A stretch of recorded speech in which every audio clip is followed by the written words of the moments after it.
The third thing that Baumeister found was that, and this is just brilliant, um, happiness was linked to being a taker, whereas meaningfulness went with being a giver. Okay. Now, these terms obviously, Adam Grant popularized it in his book Give and Take, another very good book. And he talks about givers and takers. And then in the middle, there are matchers, right? Um, People who are happy do tend to be takers, right? And so, one of the things that I look for when a new student comes in, getting a B in English and they can't raise it, and I talk to the student, I also talk to the parents, I see how they talk to each other. Is the student complaining a lot? Does he blame other people? It's not, well, it's not my fault. The teacher just, just popped the quiz on us and it was all like weird stuff. Are they demanding? Are they impatient? Do they rate high on the neuroticism scale? Those are, they're not linked to being a taker, but they are symptomatic, or they can be correlated with being a taker. So if your student has some of those traits, then one of the things that you can do is to help him become a giver. So just as an example, one of the things that we do at Ivy Zen for our students who are in that situation where we sense they are more of a taker, they need to be more of a giver so they can add more meaning into their lives.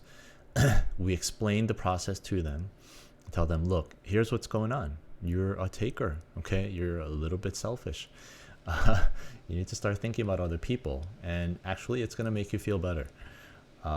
So if they're high school students, or if they're kind of more mature junior high students, we will work with them to focus on kind of bigger causes like sustainability issues, human rights issues.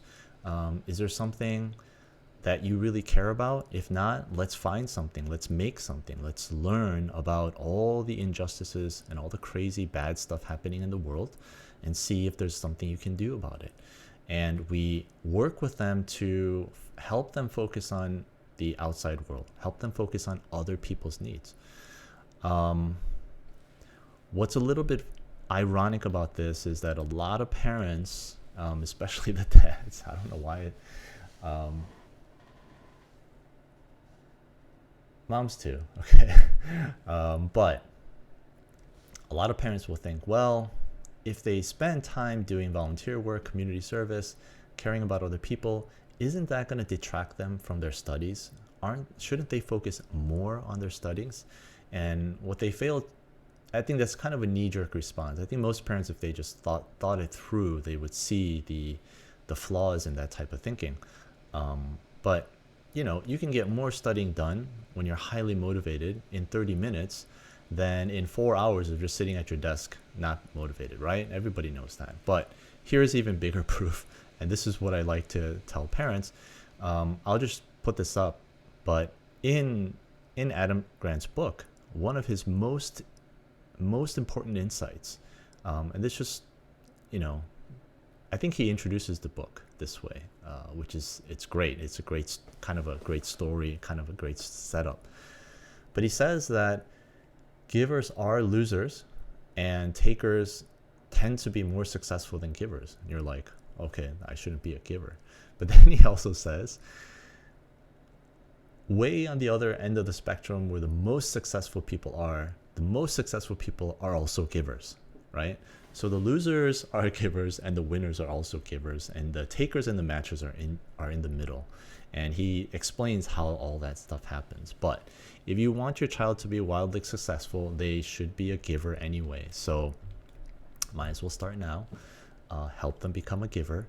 That will create more meaning in their lives, and that will increase their motivation.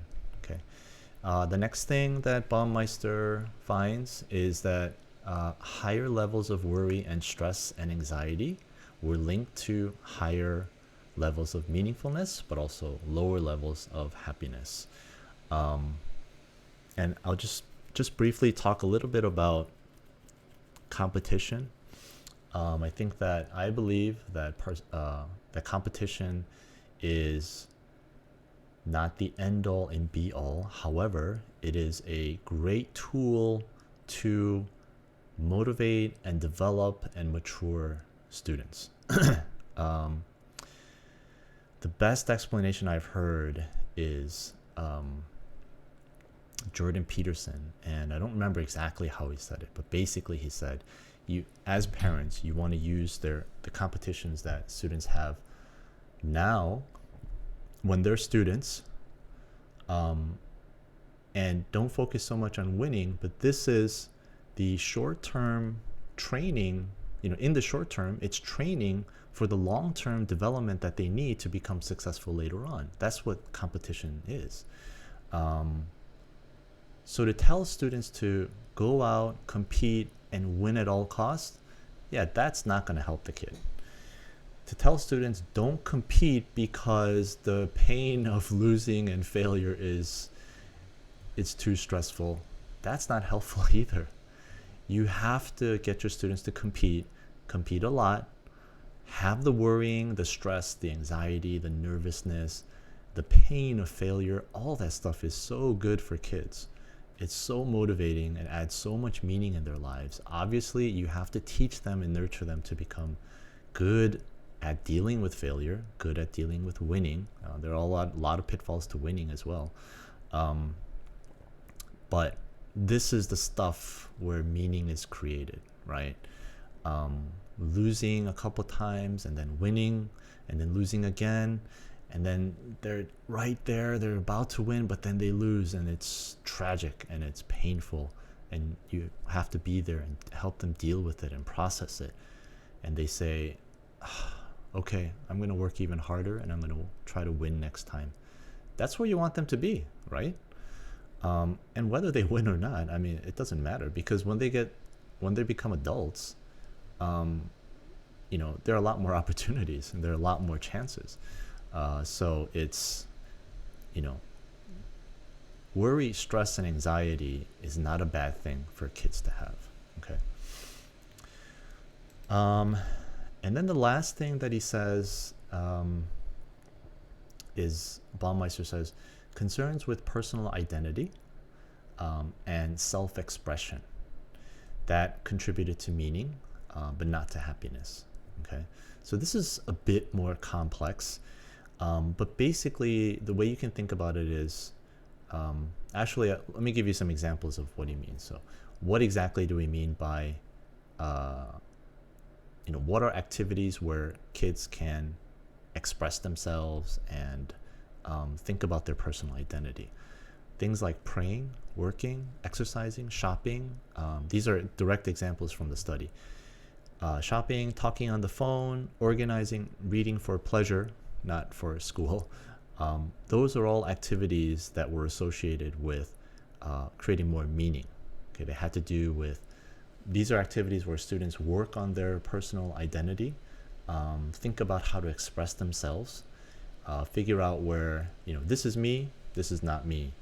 I'm kind of like him, but I'm not like him, and figuring out who they are, right?